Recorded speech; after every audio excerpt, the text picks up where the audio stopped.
Hello everyone, glad to be back. Today is 10th of November, Friday, so I wish you a great day and a wonderful upcoming weekend. Now it's 10 past 10 in the morning Moscow time.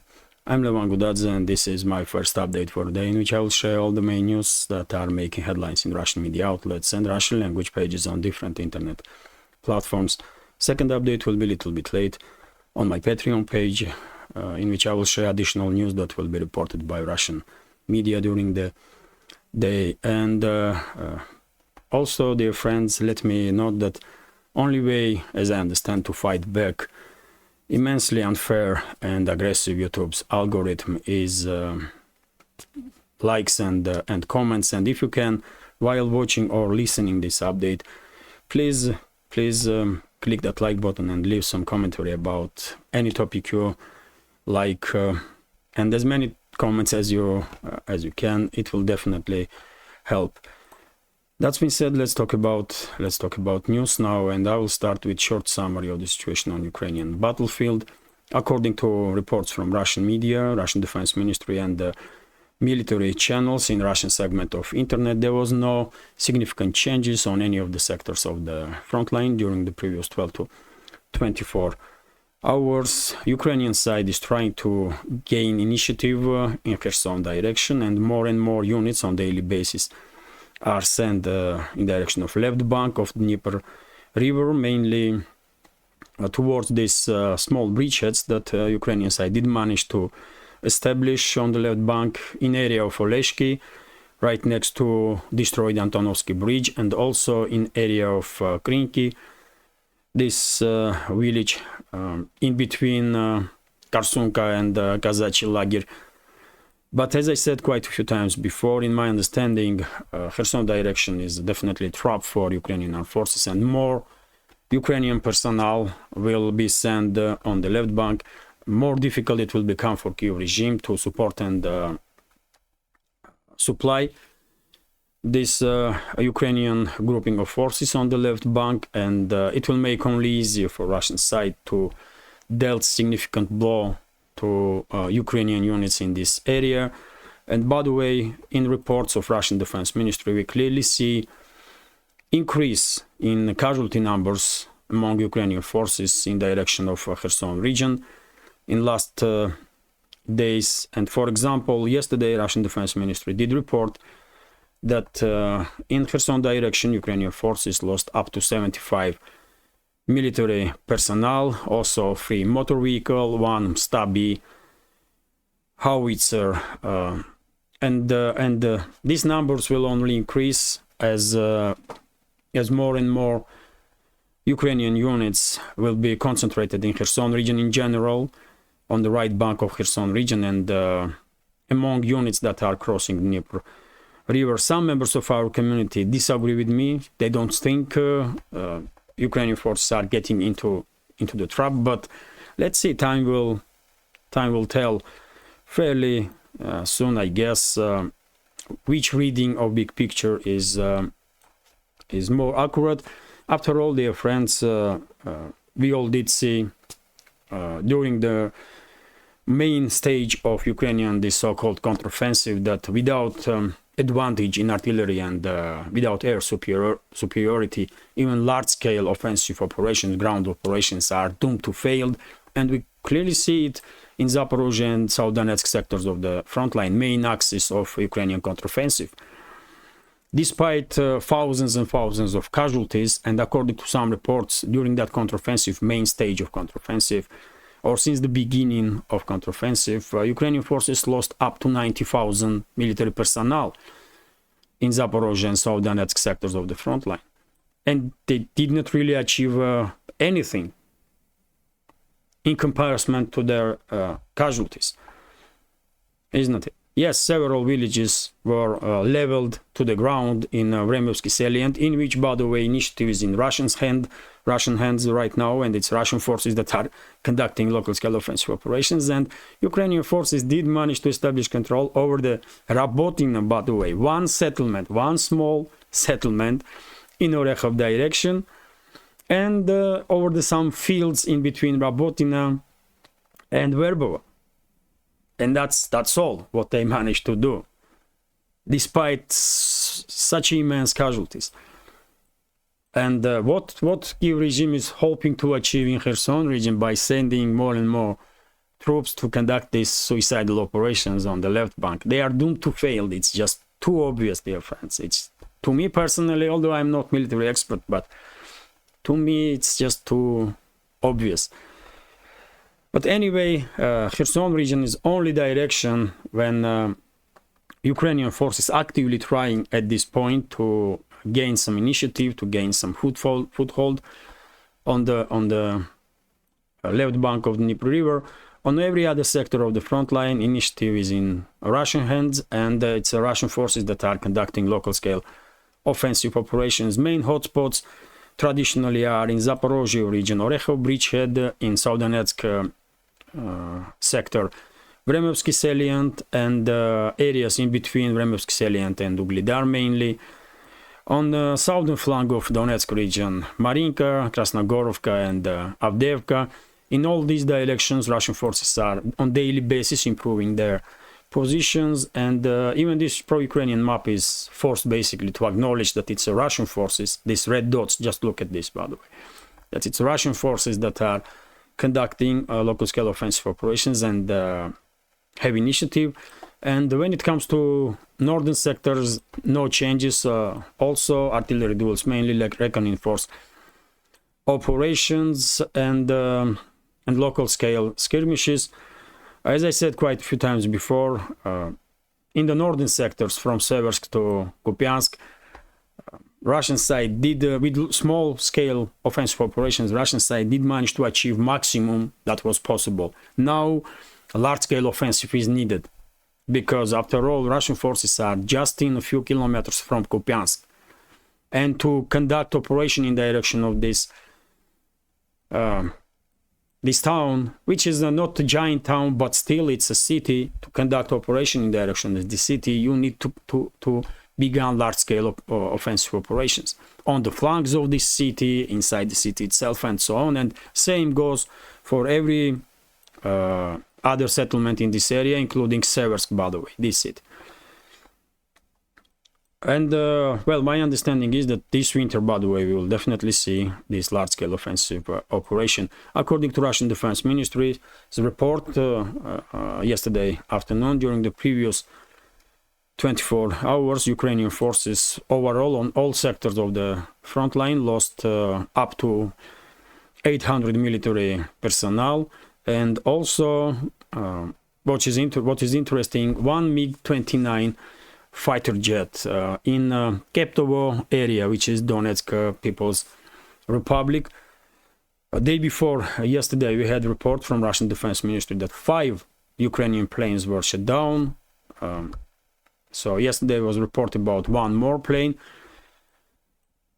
I don't know. I wonder when Ukrainian Air Force will just run out of planes. And this is it when it comes to short summary of the situation on the front line. Operational pause is holding, and no changes on any of the sectors of the front line that can be called a breakthrough for anyone's side.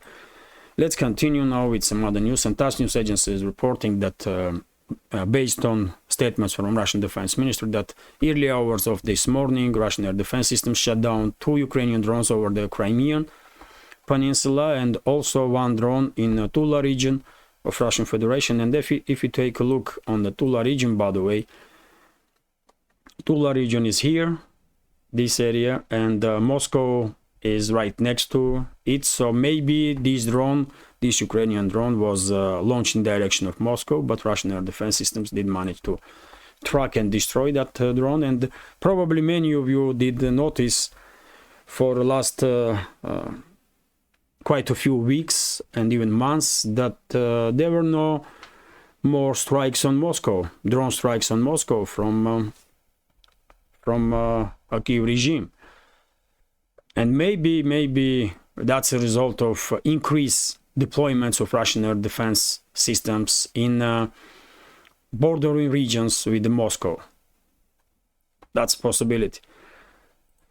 Let's continue now. And well, also, by the way, Russian Defense Minister did report that yesterday afternoon, 17:40, Ukrainian side launched Neptune anti-ship missile in direction of Crimea, and this missile was also shot down by Russian air defense systems.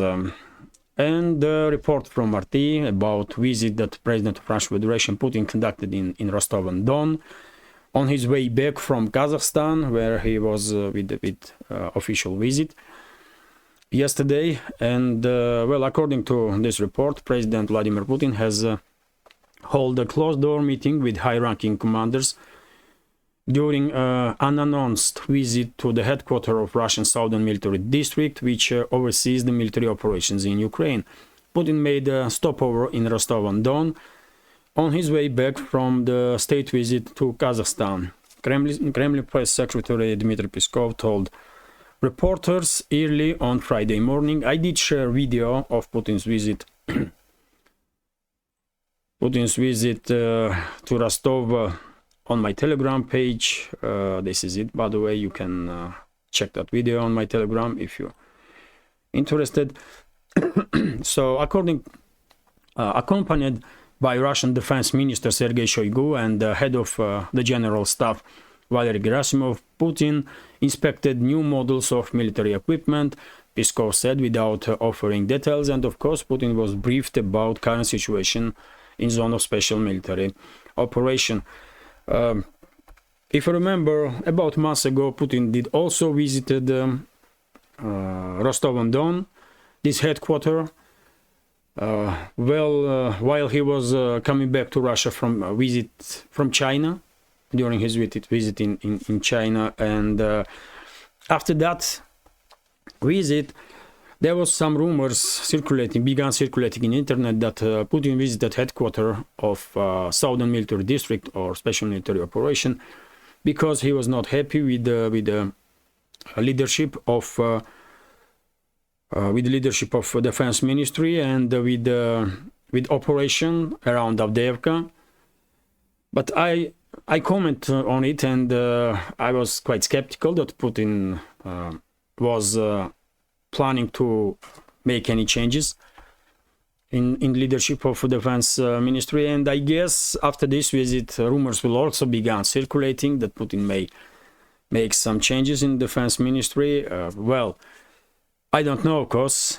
I don't know, but I'm still skeptical that there will be any changes, at least for now, in Defense Ministry. Let's see how will the situation develop.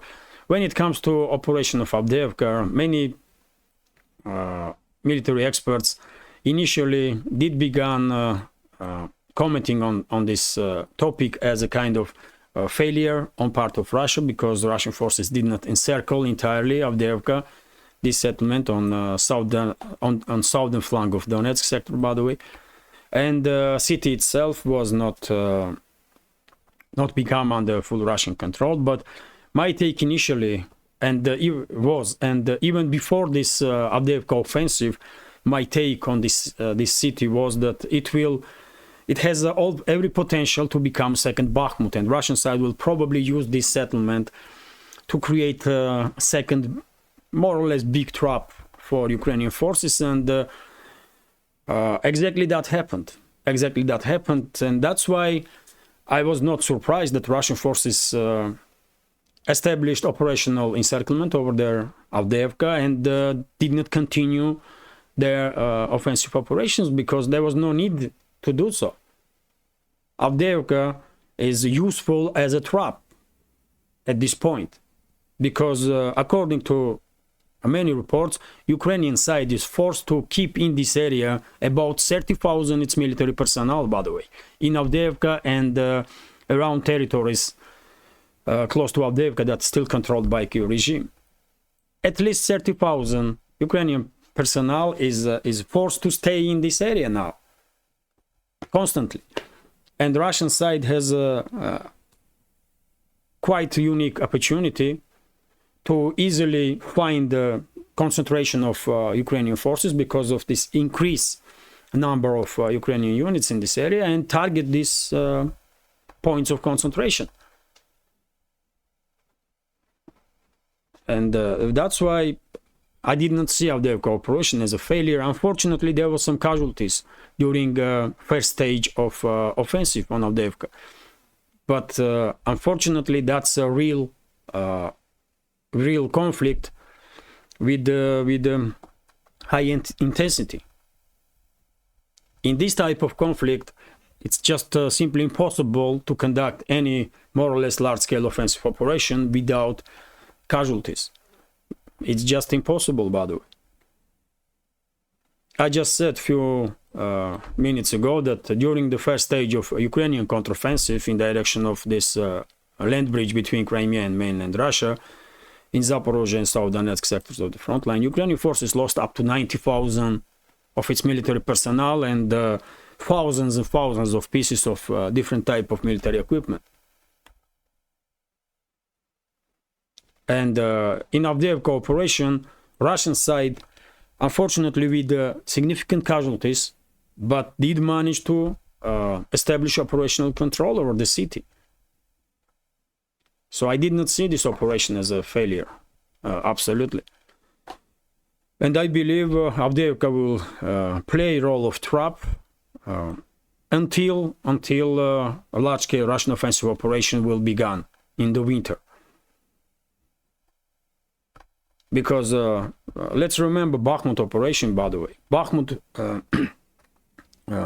operation was very successful for Russian forces because Ukrainian side, according to different reports, lost from 50 to 70,000 military personnel by holding to Bakhmut and surrounding areas. So from military standpoint, Bakhmut operation was success for Russian side and a huge failure on part of Kiev regime, and very same will happen in Avdiivka. Absolutely, no doubts about that. But anyway, let's continue, and that's why I think there will be no changes in leadership of defense ministry. Putin may highlight necessity to minimize casualties among military personnel, which is obvious, but yet again, of course, he does understand that it's impossible to conduct large-scale offensive operations on heavily fortified areas of opposite side without taking casualties. It's just, it may happen only in movies, by the way, but not in the real combat of high-end intensity. That's a reality on the ground. But anyway, let's continue. And the next topic, by the way, which is Middle East. Of course, TASS news agency is reporting that Israeli Air Force did strike Syria yet again. And according to Israeli Defense Force, this attack was conducted as a retaliation for a drone strike from territory of Syria. Well, I guess Netanyahu's government, by the way, very much emboldened by absence of reaction from world community on war crimes that Netanyahu's government is committing against Palestinian people. And as a result, by the way, Israeli militaries and government of Israel under leadership of Netanyahu are becoming more and more provocative, I will say, because they, at least for now, they did commit many crimes with total impunity, and they are emboldened. And just take a look at the map, by the way. This is Israel, this is Gaza Strip, this is West Bank here, and this is southern Lebanon. This is Syria and Jordan here. And if you take a look at the map, you may think, if you are not familiar with geography of this region, you may think that main axis of Israeli offensive operations are in this area, in the north of Israel or on the southern part of Lebanon. Well, when at least formally, main axis of Israeli military operation is a Gaza Strip, which is here, by the way. And look at this, by the way. Look at this. These blue dots, this is our Israeli strikes on southern Lebanon. And if this is not a provocation against Lebanon and Hezbollah, then I don't know what this is. I don't know what this is, man. And of course, Netanyahu and his associates are always justifying their actions as a kind of retaliatory strike. It's the usual stuff. Just check it, by the way. They always justify themselves with these phrases that they are, retaliating. And unfortunately, if things stay this way, when the world is basically doing nothing to stop massacre of Palestinians in Gaza Strip and to stop Israel's provocative actions against Syria and Lebanon, I'm afraid the situation will only escalate further, and at some point,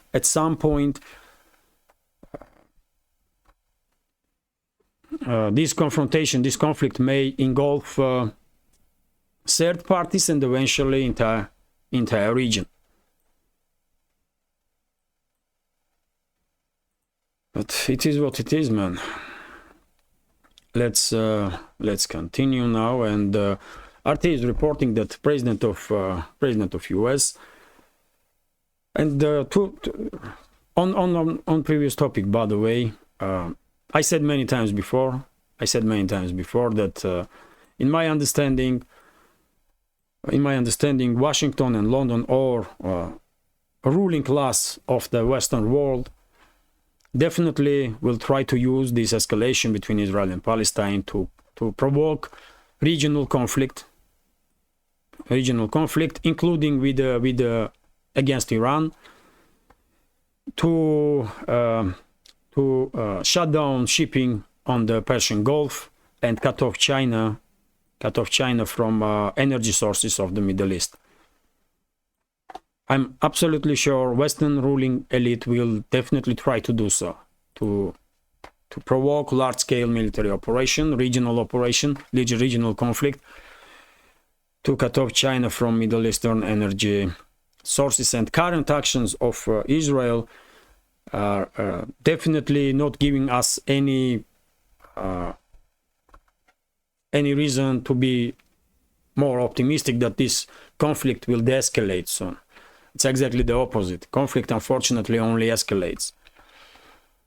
But let's continue. RT is reporting about statements that Biden, president of US, did made about possibility of ceasefire in the Gaza Strip, and he said that at this point there can be no ceasefire. There is no such possibility. Although he, according to him, if he remembers it correctly, he was trying to push for some humanitarian pause in this conflict in Gaza Strip. And earlier, by the way, John Kirby, official representative of White House, did come up with statement that Israel will begin to implement 4-hour pause in areas of northern Gaza each day, with the announcement to be made 3 hours beforehand.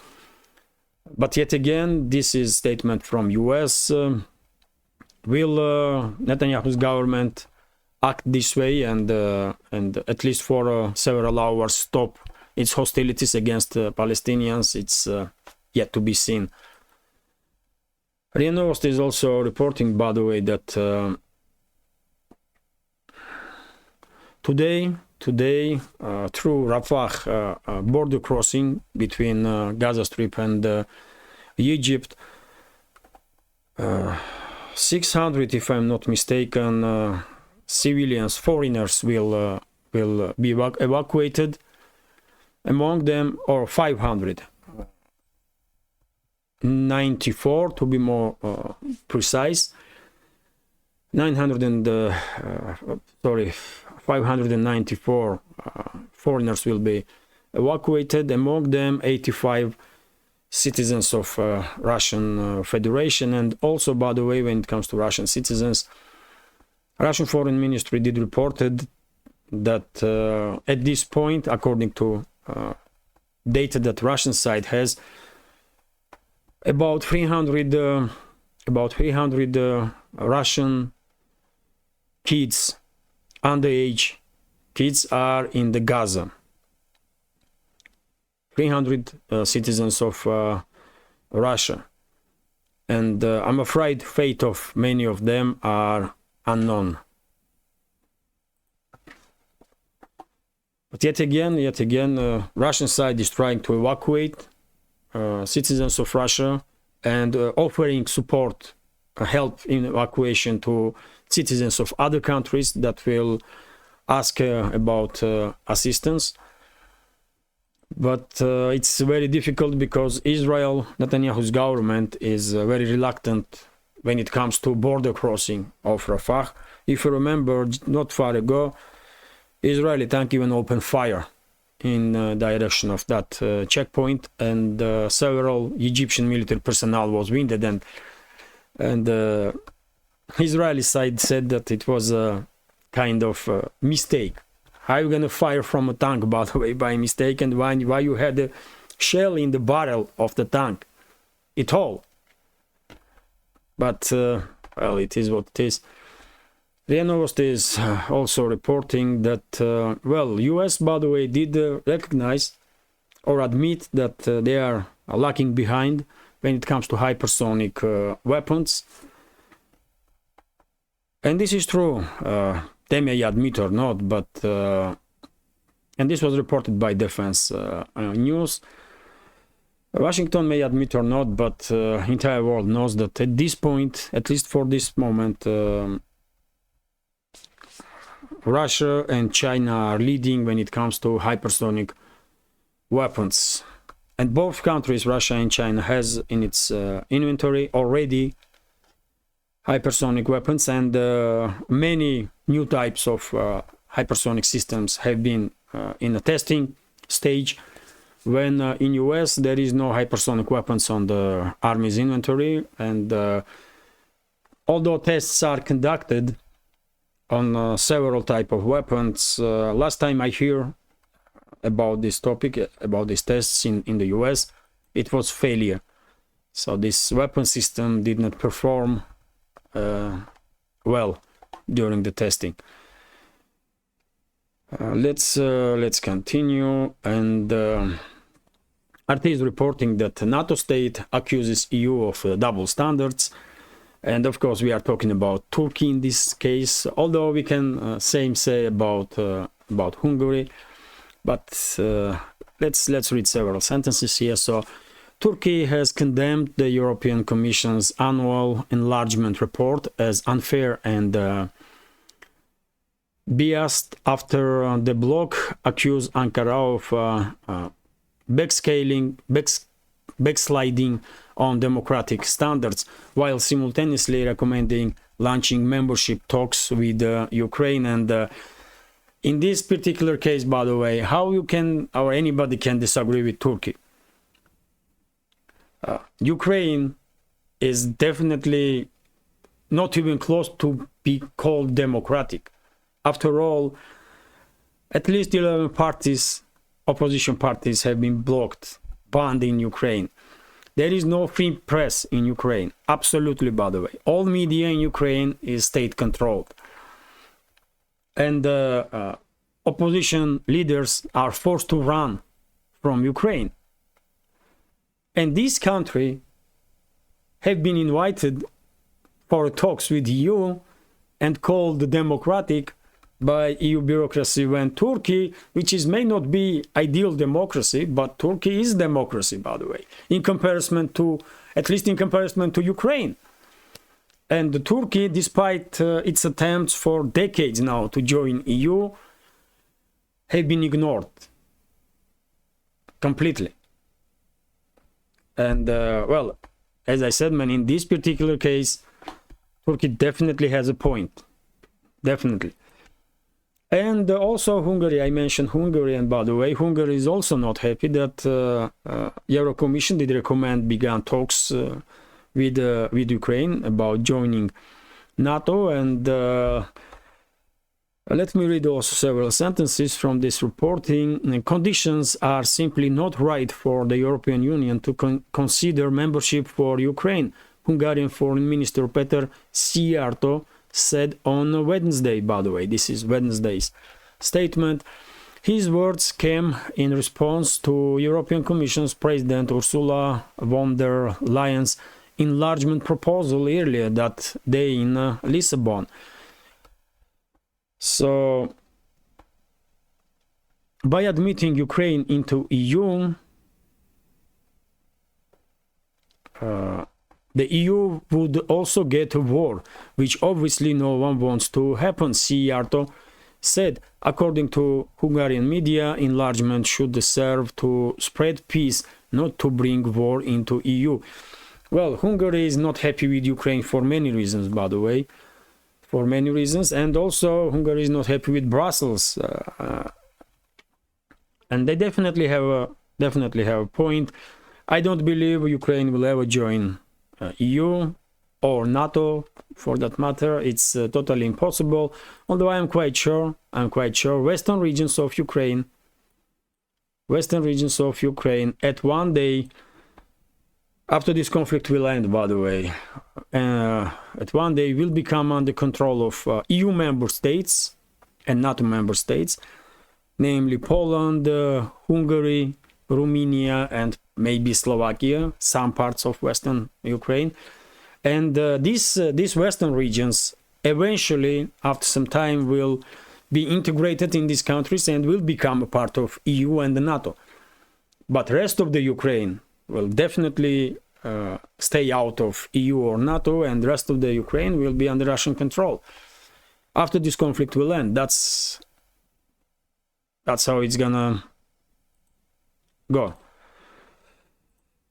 But yet again, time will tell. And some additional news. This is quite interesting. RT is also reporting that Trump, by the way, is open to Tucker Carlson's for a candidacy for a vice president.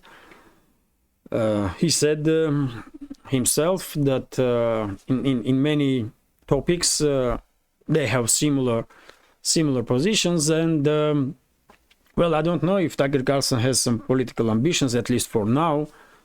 But he is very popular in US and worldwide, I will say, and Trump is a major candidate for presidency, so this tandem may actually work. Who knows, man? Who knows? Although I'm quite sure a deep state and neolibs will do its best to remove Trump from presidential race. Also, by the way, TASS news agency is reporting that deputy head of Russian Foreign Ministry, Sergei Ryabkov, during his conversation with journalists, did not exclude the possibility that relationships between Russia and US will deteriorate further, and diplomatic relationships will reach its lowest point, or maybe diplomatic relationships will be completely broken.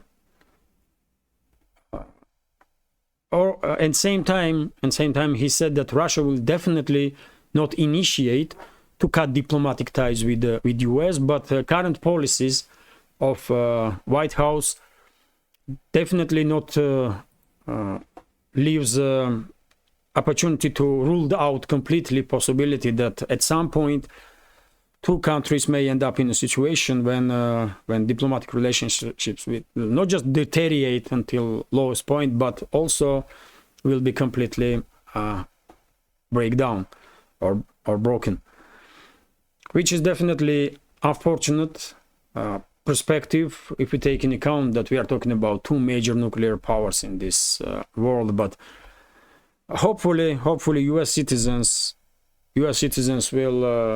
will have their say, and they will remove these crazies from White House, and they will somehow manage to force renewal of US elites, and under adequate leadership, US, of course, will be and supposed to be even the country with whom diplomatic relationships not just possible but are necessary, and maybe even we will even see improvement of relationships between US and many countries worldwide in situation if it's run by adequate people. RT is also reporting, by the way, that well, Peskov did made a statement about US financial situation, and he was kind of ironizing, or he was humorous when he said that US will run out of paper to print dollars. So the US national debt has risen so high that Washington will no longer be able to print any more dollars to service it, Kremlin spokesperson Dmitry Peskov said on Thursday. He was commenting on a statement made by a US counterpart John Kirby on Wednesday that the US has already spent 96% of the funds allocated for Ukraine since early 2022, when its long-running tensions with the neighbor Russia turned to armed conflict.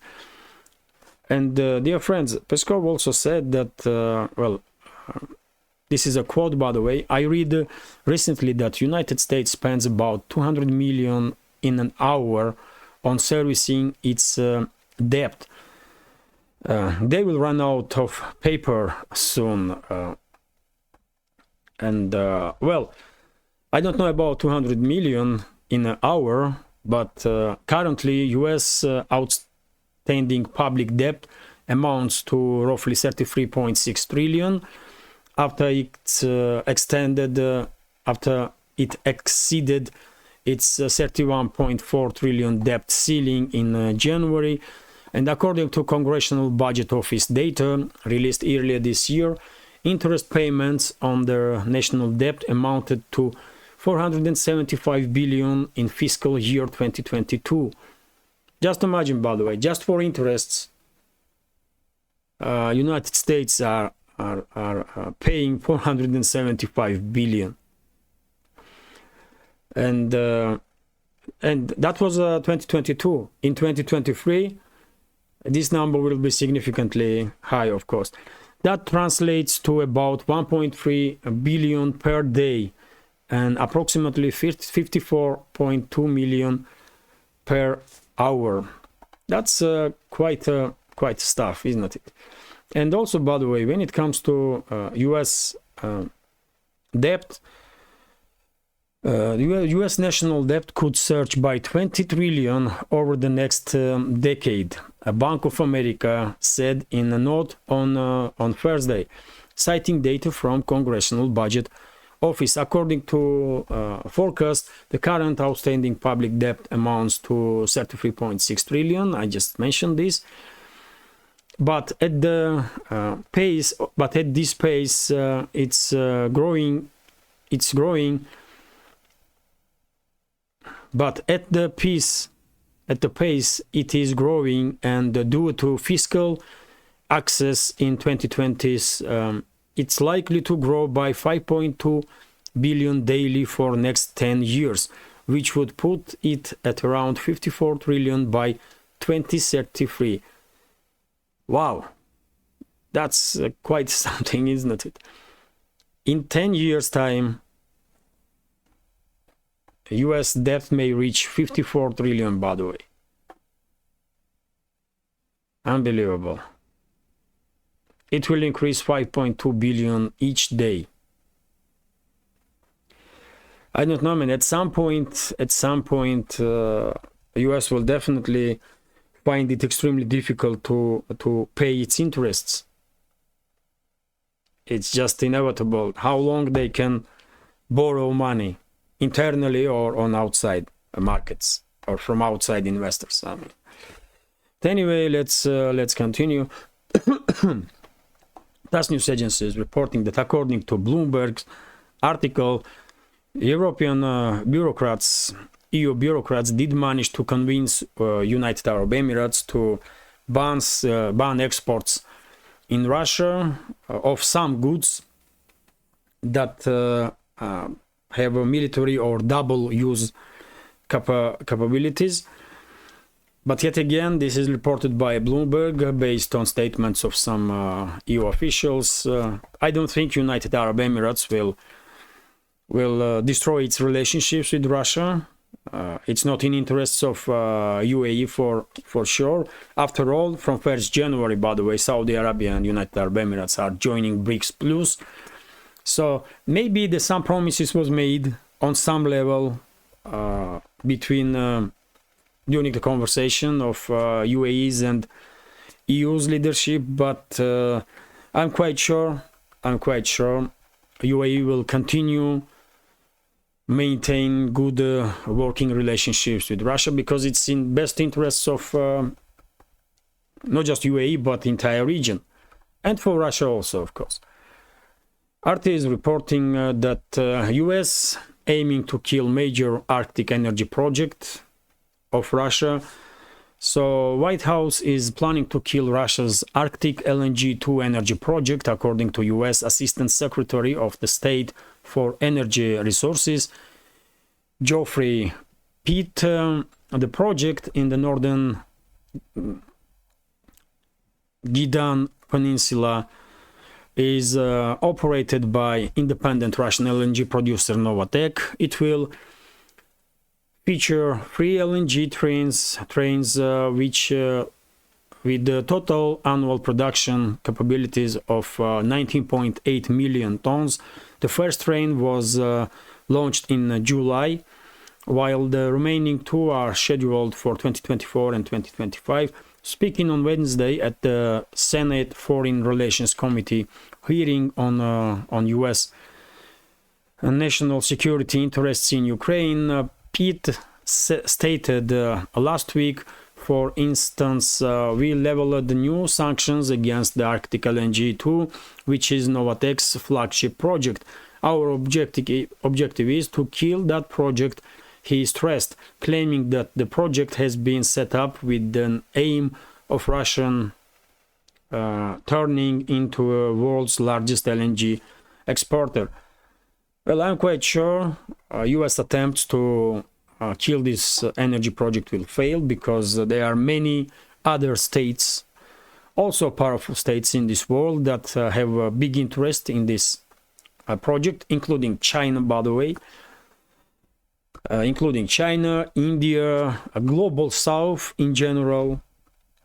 So US officials may dream about, but eventually they will only kill US economy. And they are killing US economy, by the way, as we speak, right now. And for decades now, really, with their crazy policies. Especially this current administration. These crazies are probably worst what did happen to US since the, I don't know, Second World War, or since the Great Depression, by the way, because from economical standpoint, Second World War for US economy was a great opportunity to recover from Great Depression. And US did use this to recover its economy, and after Second World War, by the way, US did become a major economical power in this world.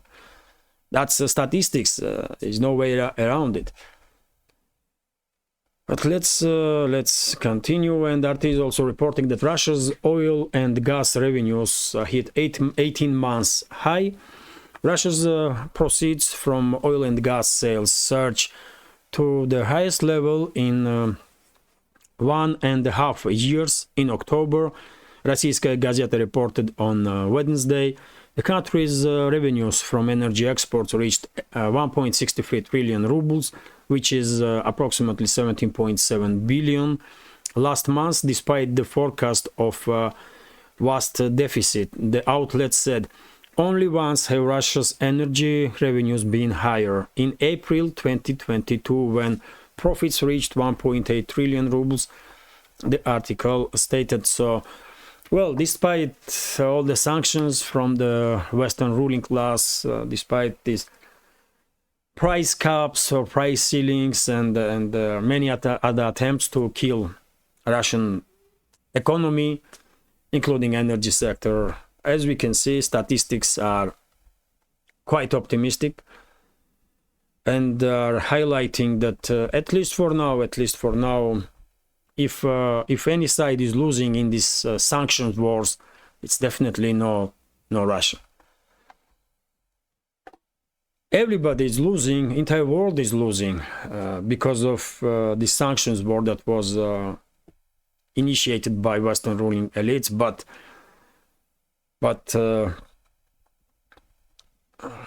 when it comes to which side is losing more, I will say Europe is losing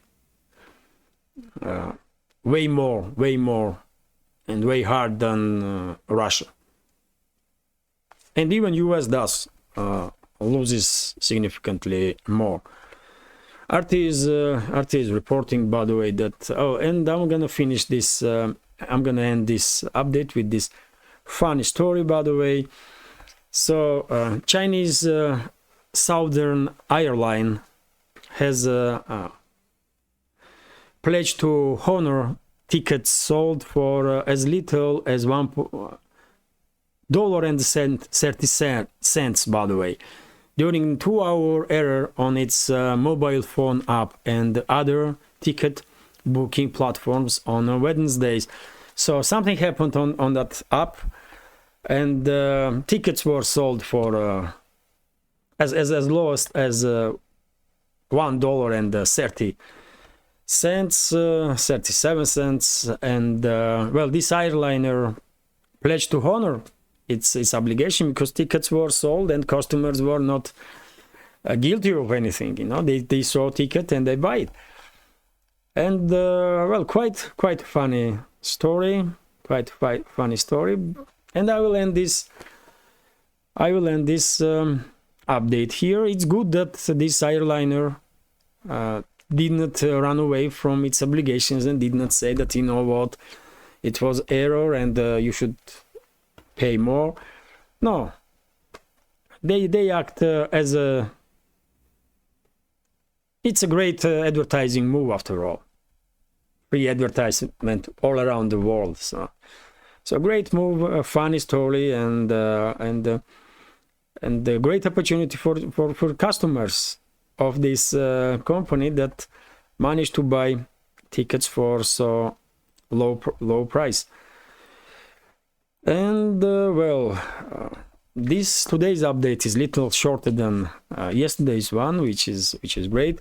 I hope you will find this video interesting, dear friends, and if so, please click that like button and leave some commentary about any topic you like.